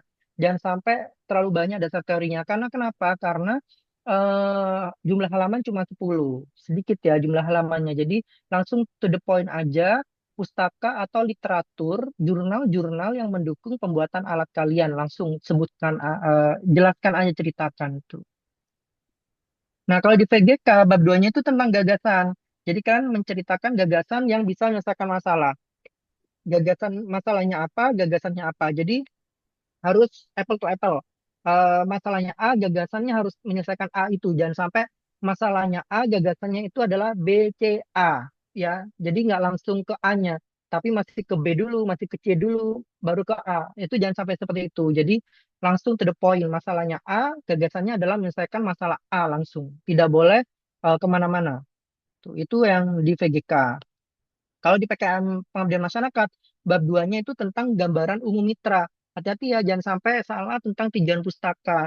Nah, di sini kalian jelaskan profilnya, potensi jaraknya, potensi yang dimiliki oleh mitra. Kalau kalian misalkan mau mengadakan pelatihan tentang pembuatan keripik pisang, apakah mitra di sana memiliki potensi kebun pisang? Misalkan gitu ya. Kalau misalkan tidak ada potensi kebun pisang, ngapain yang mengadakan pelatihan keripik pisang itu kan? Maka di situ problemnya adalah mitra punya potensi kebun pisang yang banyak, tapi kebun pisang itu hanyalah kebun gitu loh, tidak diapa-apain. Sehingga kalian datang ke sana melatih mitra untuk membuat kebun pisang itu menjadi sesuatu yang lebih ekonomis gitu. Nah, maka potensi yang dimiliki oleh mitra itu dijelaskan di bab 2 ini, bahwa mitra punya kebun pisang yang luar biasa, tapi tidak termanfaatkan dengan baik gitu dan sebagainya. Terus bab 2 tentang gambaran umum rencana usaha. Ini kalian jelaskan tentang eh, strategi pasarnya, terus tentang target pasarnya, analisis kebutuhan pasar, bahkan riset pasarnya, terus kelayakan bisnis dalam 2 tahun ke depan. Itu diceritakan di bab 2 ini. Dari cash flow, BEP, semuanya diceritakan di gambaran umum rencana usaha. Lalu untuk VGK, bab 3-nya itu skenario konten ya dari sekalian. Kalau RE dan RSH, bab 3-nya itu adalah metode riset. Kalau kalian nulisnya bab 3 untuk PKM riset, PKM RE dan RSH, kalian nulisnya bab 3-nya itu adalah metode pelaksanaan. Proposal kalian langsung dicoret. Tuh. Oleh karena itu harus disesuaikan.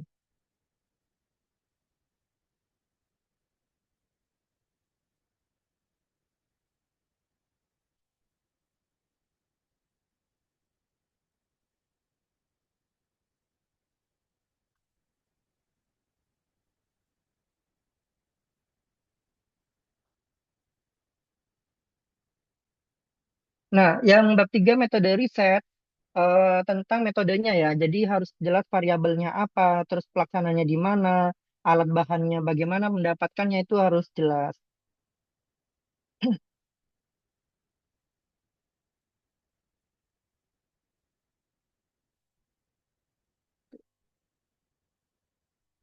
Nah, kalau PN, pengabdian masyarakat, PI dan K, bab tiganya itu adalah metode pelaksanaan. Jadi metodenya tahapan-tahapannya ya, baik dari tahapan cara mengecek masyarakatnya itu produktif apa, seberapa produktif dan seberapa tidak mampu ya istilahnya. Maksudnya apakah masyarakat itu betul-betul tidak tidak tahu gitu terhadap sesuatu yang akan kalian sampaikan kepada mitra kalian. Kalian harus ada metode pengukurannya dalam bab 3 ini. Bagaimana sih cara mengukur mitra kita yang awalnya nol, nggak tahu apa-apa, menjadi tahu. Nah, itu dijelaskan di metode pelaksanaan. Metode pengukurannya, termasuk di PKMPI, metode pengukurannya terkait metode pengukuran profit itu juga harus dijelaskan ya. Nah, kalau KC dan KI itu udah tahapan pelaksanaan ya. Tahapan bagaimana memproduksi prototipenya, pengujiannya, berapa kali pengujian, data apa saja yang diambil untuk dibuktikan sebagai fungsional apa enggak dari alatnya, itu kalian jelaskan di bab 3 di tahap pelaksanaan. Lalu untuk bab 4, untuk metode pelaksanaan di VGK itu ada di bab 4 ya. Tentang bagaimana cara membuat videonya dari praproduksi hingga postproduksi itu kan jelaskan di PKM VGK di bab 4. Untuk PKM VGK bab 5-nya sudah berbicara tentang biaya dan jadwal kegiatan. Di tahun 2025, biaya yang diajukan ke Belmawa itu 5 sampai 8 juta. Di tahun 2026, saya rasa sih kayaknya nggak jauh beda ya, karena eh, Kementerian tahun ini tuh ada pengurangan dana lagi APBN gitu, sehingga kemungkinan sih tidak akan jauh beda dari 5 sampai 8 juta ini. Dan di anggaran kalian itu ada wajib dana dari PENS dari rentang 500 sampai 2 juta dan ini berupa in-kind. Nah, in-kind itu berupa apa? In-kind itu berupa barang. Misalkan kalian mau membuat alat ya, butuh bengkel. Maka bengkel yang ada di PENS, lab apa misalkan ya, lab Frida misalkan. Maka penggunaan lab Frida itu dinominalkan. Peminjaman PENS kepada kalian memberikan izin penggunaan lab Frida itu dinominalkan berupa uang.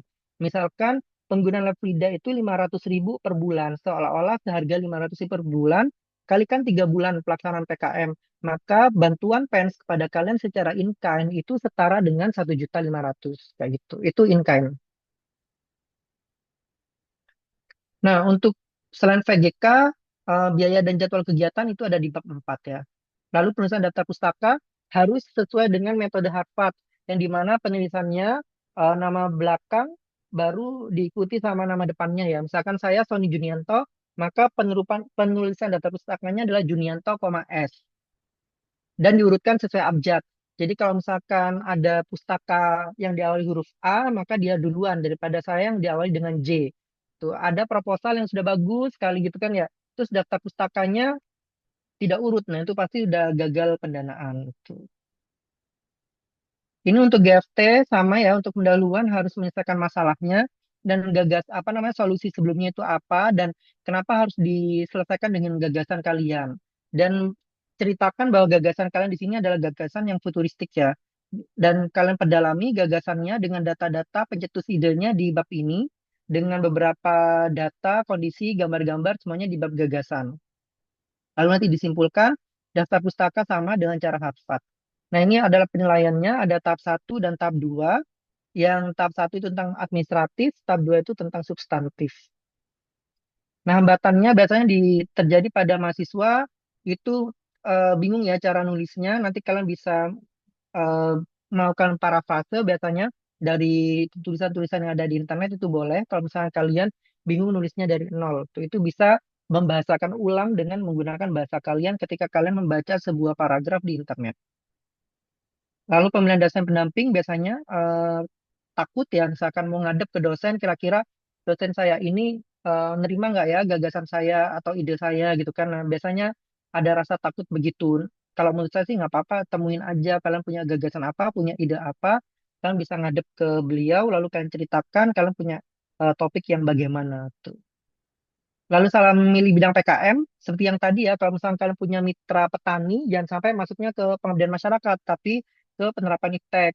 Terus kalau misalkan kalian gagasannya itu tidak futuristik, jangan dimasukkan ke GFT, tapi masukkan ke VGK, video gagasan konstruktif gitu. Jangan sampai salah kamar terhadap topik yang kalian punya. Sangat sayang sekali. Nah, kesan berikutnya ini yang akhirnya membuat 60% gagal ya, yang di PENS, yaitu kesalahan administrasi dari margin, input data, dan lain-lain. Sebagai misalnya ini ya, daftar isi itu penulisan halamannya menggunakan Romawi kecil yang ada di kanan bawah, bukan angka atau bukan huruf gitu kan. Kalau kalian nulisnya di kanan atas juga salah gitu. Jadi harus mengikuti yang sesuai dengan panduan. Tidak boleh ada yang tidak diikuti. Jadi yang sudah diatur tolong diikuti sesuai ada di panduan. Ini contohnya begini. Ini misalkan kalian nulis PKM-nya mau pakai cover ya, karena logo Pens-nya bagus, misalnya gitu ya, terus kalian taruh cover logo Pens. Itu sudah gagal administrasi. Karena di panduan PKM itu proposalnya tidak menggunakan cover, sehingga harus berhati-hati kita menuliskan PKM tanpa cover.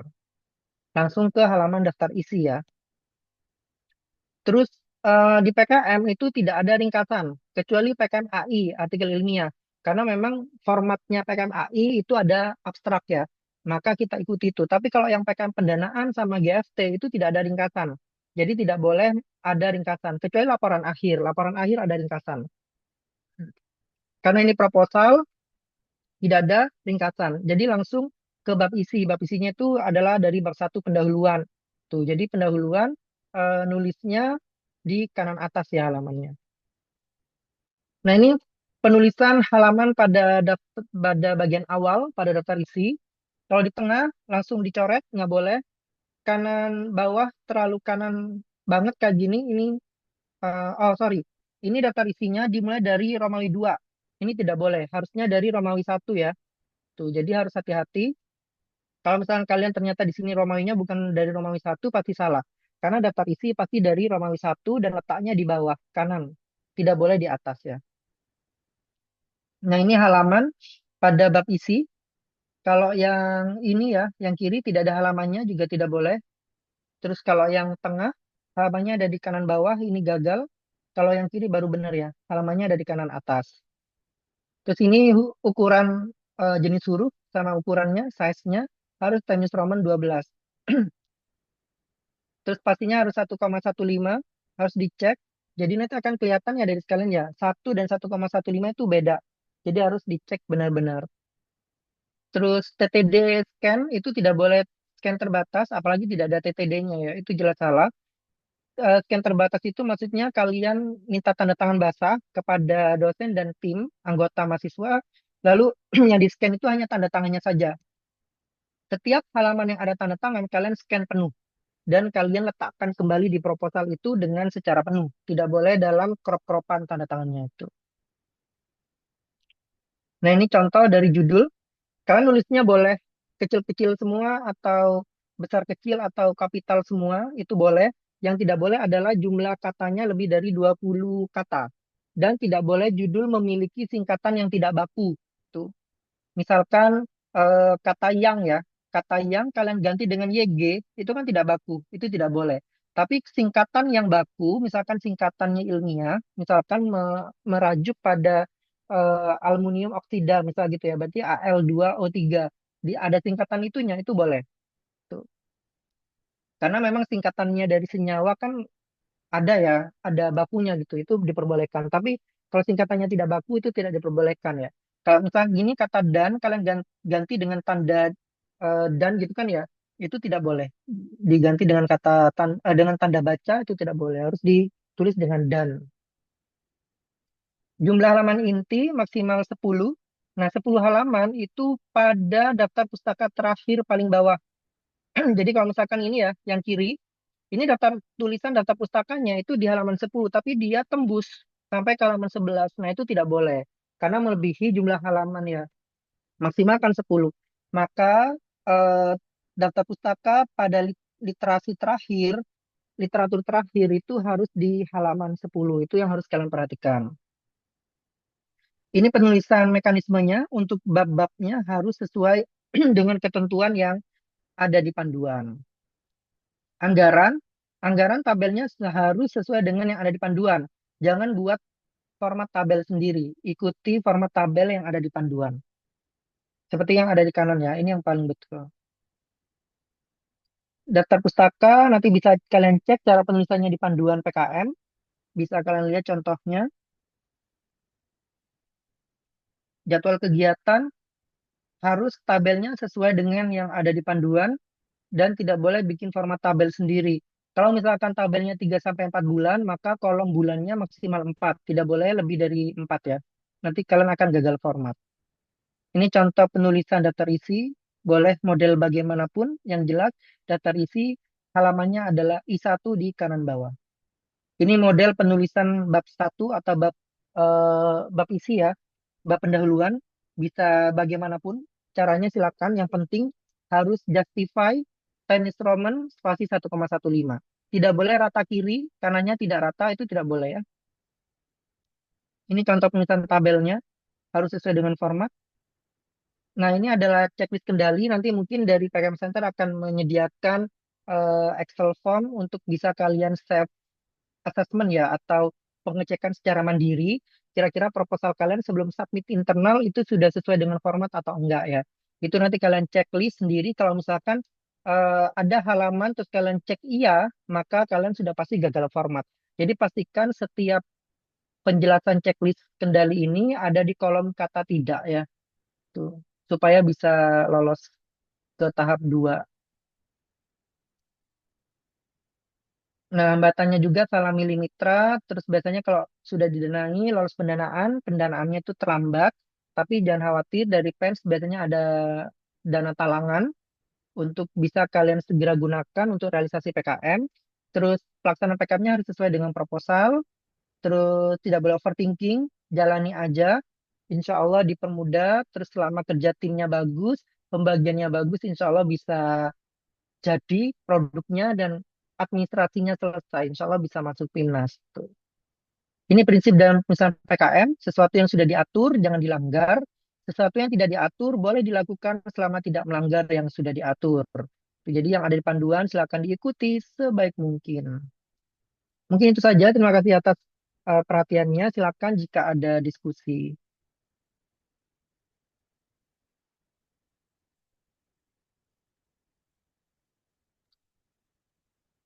Terima kasih kami sampaikan kepada Bapak Sony Junianto atas materi yang telah disampaikan.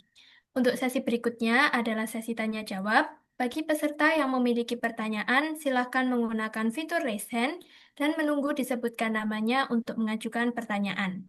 Jangan lupa untuk memperkenalkan diri dengan format saya nama dari prodi, kemudian angkatan, izin bertanya. Seperti contoh, saya Ilal Janati Sumaro dari SPE 25 izin bertanya.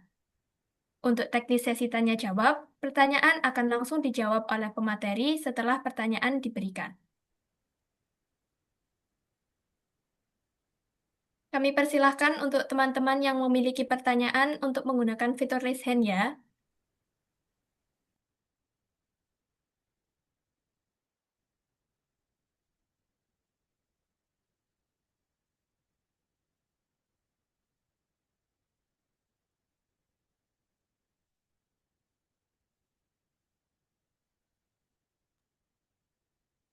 Silakan gunakan kesempatan ini dengan baik dengan mengajukan pertanyaan supaya lebih memahami mengenai materi pada sore hari ini. Sudah paham semua kayaknya. Sudah siap langsung bikin proposal. Oh, itu ada pertanyaan dari Indra. Baik, silakan Indra mengaktifkan mic-nya dan memperkenalkan diri. Tes, tes. Apakah suara saya dapat terdengar? Sudah terdengar. Oke. Perkenalkan, nama saya Muhammad Indra Fauzi dari SP25. Saya ingin bertanya, Pak. Kalau boleh tahu, kalau misalnya tentang gagasan ide analisis itu masuknya ke PKM jenis apa ya, Pak? Kalau boleh tahu, Pak. Yang ide apa, Indra? Analisis. Ya, Pak. Analisis apa, Kalau Indra? kalau misalnya analisis tentang apa TU gitu, Pak. Kayak kerjanya gitu, itu termasuk PKM jenis apa ya, Pak? Kalau analisis dari katanya ya dari judulnya analisis itu pasti ke PKM riset. Nah, kalau sudah analisis berarti nanti harus mengkaji keterkaitan antar variabel. Kalau misalkan pada PLTU, variabelnya itu kan ada di variabel di aliran fluidanya yang mengenai turbin sama variabel dari misalkan bentuk turbinnya. Sehingga kira-kira menganalisis kinerja dari PLTU tersebut terhadap bentuk turbin dan apa namanya dari aliran fluidanya. Nah, itu analisis berarti ke arahnya ke riset eksakta itu. Kalau kalian nanti kalau misalnya boleh ada analisisnya ya dari kalian karena nanti jatuhnya riset. Sehingga kalau kalian bikin prototipe, bikin alat, nanti pelaporannya itu adalah pengujian alat ya. Jadi pengujian alatnya, penyajian datanya itu berupa yes no. Tuh, bukan ke analisis tentang keterkaitan variabel ya. Jadi kalau misalkan ada alat uji terbang drone misalnya gitu ya, maka drone itu diuji kemampuan terbangnya seberapa meter kemampuan terbangnya. Terus kalau misalkan dia terbang lalu ada angin, eh, pitch-nya dan kemampuan pengembaliannya itu kira-kira ada delay berapa detik dan sebagainya. Jadi lebih ke sana, bukan ke analisis misalkan pengaruh ketinggian atau tekanan udara di setiap ketinggian terhadap kemampuan terbangnya drone. Nggak ke sana. Kalau misalkan arahnya ke sana, maka drone itu jatuhnya ke PKM riset akhirnya. Oh. Oke, Pak. Eh, apa? Sekian, Pak, dari saya. Cukup, Pak, ya, Pak? Oke. Nah, biasanya kalau misalkan buat adik-adik yang maba ya, angkatan 2025, itu bisa ngajukan PKM itu di PKM GFT. Biasanya kan kalau masih fresh, baru masih awal-awal kuliah, gagasannya itu kan bagus-bagus ya. Gagasannya banyak. Nah, itu bisa dituangkan ke gagasan futuristik ya.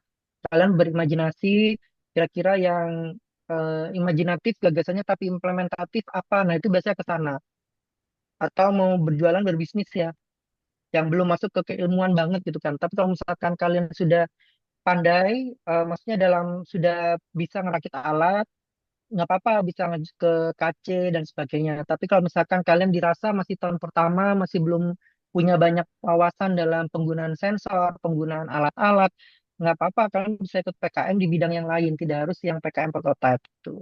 Disesuaikan dengan minat, kemampuan, dan topik-topik yang kalian punya tuh. Baik, apakah ada yang ingin bertanya kembali? Silahkan menggunakan fitur raise hand jika ingin bertanya. Silahkan Muhammad Wildan mengaktifkan mic-nya. Hilang suaranya kecil sekali, apa di saya ya? Oh ya, maaf Bapak. Kalau suara saya terdengar Sebenarnya nggak ya? terdengar, Pak. Oh ya, suara. Oke. Assalamualaikum, Pak. Silakan. Waalaikumsalam Sebelumnya wabarakatuh. maaf, suara saya terdengar jelas, Pak. Terdengar jelas. Oke.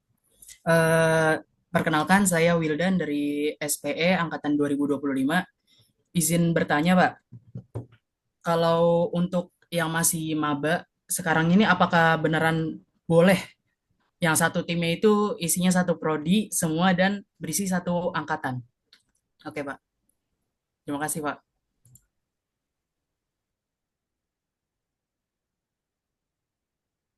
Oke, boleh, boleh sekali. Kalau dulu itu memang ada aturan wajib lintas angkatan, tapi kalau sekarang akhir-akhir ini kewajiban lintas angkatan itu sudah dihapus. Jadi boleh kalau misalkan satu tim itu satu angkatan semua, terus misalkan satu prodi semua itu diperbolehkan. Tapi kalau misalkan ternyata topiknya itu ada multidisiplin, harapannya satu tim itu terdiri dari beberapa jurusan kayak gitu, atau dari beberapa angkatan itu disarankan. Hanya saran. Oke, baik, Pak. Terima kasih ya, Pak.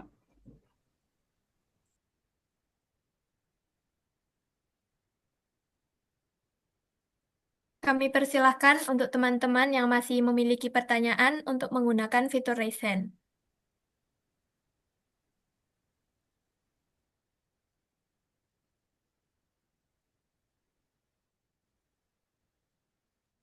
Silahkan Zaim mengaktifkan mic-nya dan memperkenalkan diri. Izin Pak, saya Zaim dari SPI Angkatan 25. Sebenarnya mohon maaf untuk tidak memakai background karena keterbatasan device. Saya izin Iya, tanya, Pak, aman. bagaimana cara mencari dosen pembimbing agar mau membimbing kita gitu, Pak? Sekian, Pak. Terima kasih. Iya, eh, untuk mencari dosen itu sebenarnya ada dua cara ya. Yang pertama dari sisi mahasiswa itu sudah punya topik, lalu tinggal menghadap aja ke dosen. Nah, dosen itu sudah mengetahui PKN, terus bagaimana harus membimbing itu ya, karena apalagi kan dosen-dosen sudah pernah pembimbing PA. Terus yang keduanya ada,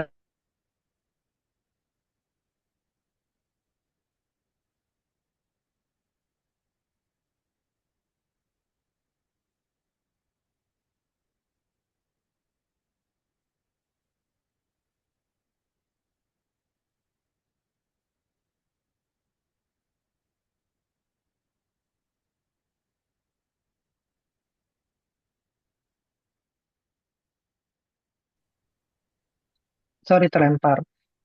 Jadi saya ulang ya, jadi untuk menghadap ke dosen itu ada dua cara ya Mas ya. Yang pertama, kita usahakan sudah punya timnya, jangan sampai individu ya, karena PKM ini kan tim.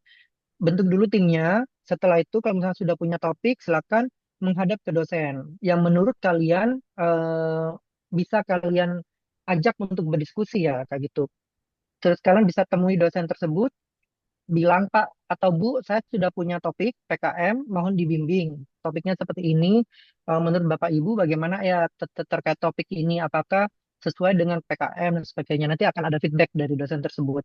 Terus jalur yang kedua, kalian sudah punya tim tapi nggak punya topik, nggak apa-apa. Maju aja ke dosen yang sekiranya menurut kalian tadi ya bisa diajak diskusi juga. Tinggal maju aja dan sampaikan bahwa saya nggak punya topik gitu kan. Tapi Bapak Ibu mungkin ada topik nggak gitu. Jadi insya Allah akan di brainstorming gitu. Kira-kira kalian sanggupnya apa, pengennya apa, nah Mas. Pasti akan di brainstorming. Dan alhamdulillah DTME itu terutama untuk dosen-dosen yang relatif muda ya, mereka orang orang yang aktif di PKM ya. Kalau di mereka itu sebelum tugas belajar atau sebelum S3, Pak Hanafi itu sering sekali bimbingannya lolos pendanaan. Terus ada Pak Ovin itu juga pernah lolos pendanaan, Pak Ebu, terus Pak Adit itu pernah juga lolos pendanaan. Bu Farida Gamar itu juga pernah meloloskan pendanaan. Kalau yang dosen baru mungkin bisa dicoba ya untuk diskusi sama Pak Ahmad sama Pak Nobi. Pak Indra Aji Indra itu sering meloloskan pendanaan. Kemarin tahun lalu juga beliau meloloskan tim pendanaan. Di SPE juga hampir semua dosen, saya, terus Bu Prima, Pak Hendrik, Pak Teguh, Bu Dila, terus Bu Arini, Pak Yoket, eh, siapa lagi ya yang masih aktif ya, karena banyak yang S3 ya, itu bisa kalian dekati untuk diskusi PKM. Gitu.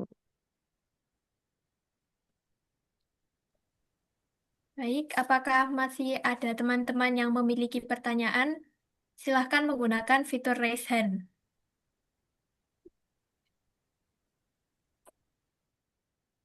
Oh ya, untuk satu dosen itu jatahnya 10 tim ya, adik sekalian ya. Tidak bisa lebih dari 10 karena di sistem pun juga akan tertolak nanti untuk tim ke-11. Jadi pastikan juga dosen tersebut sudah full quota apa enggak. Kalau sudah full quota berarti harus cari dosen yang lain. Tuh, karena maksimal 10 satu orang dosen.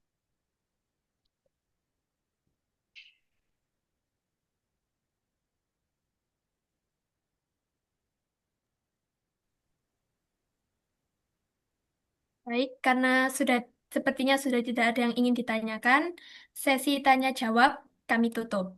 Terima kasih atas partisipasinya. Sebelum melanjutkan ke sesi berikutnya, kami izin mengingatkan sekali lagi. Diharapkan peserta Roadshow PKM hari ini dapat mengisi link presensi yang telah kami kirimkan melalui kolom chat. Sebelum menutup acara, mari kita abadikan kegiatan hari ini dengan sesi dokumentasi. Kami harapkan kepada seluruh peserta untuk berkenan mengaktifkan kamera. Kepada tim dokumentasi, waktu dan media kami persilahkan.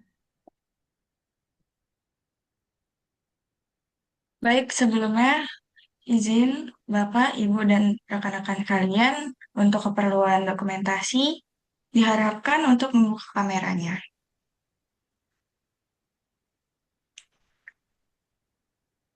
Untuk pose pertama adalah pose formal, yang kedua itu adalah pose bebas. Baik, untuk pose formal dulu.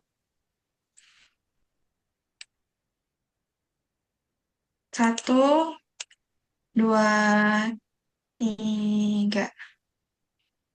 Sekali lagi. 1, 2, 3.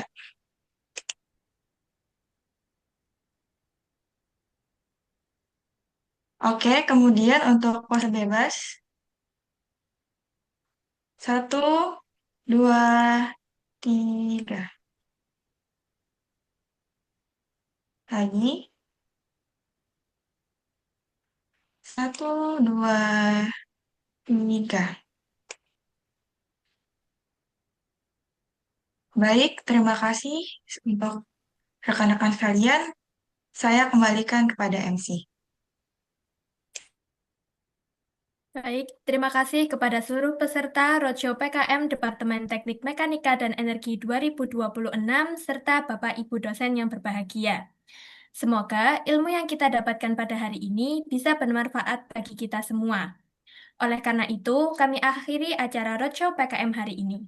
Saya, selaku pembawa acara, serta mewakili seluruh panitia, mohon maaf apabila ada salah kata yang kurang berkenan. Kami pamit undur diri. Assalamualaikum warahmatullahi wabarakatuh. Shalom, Om Santi, Waalaikumsalam Santi, Santi warahmatullahi. Om, Namo Buddhaya, Salam Kebajikan. Sampai ketemu lagi. Ya, terima kasih, Assalamualaikum. Pak. Terima kasih, Bapak. Sama-sama.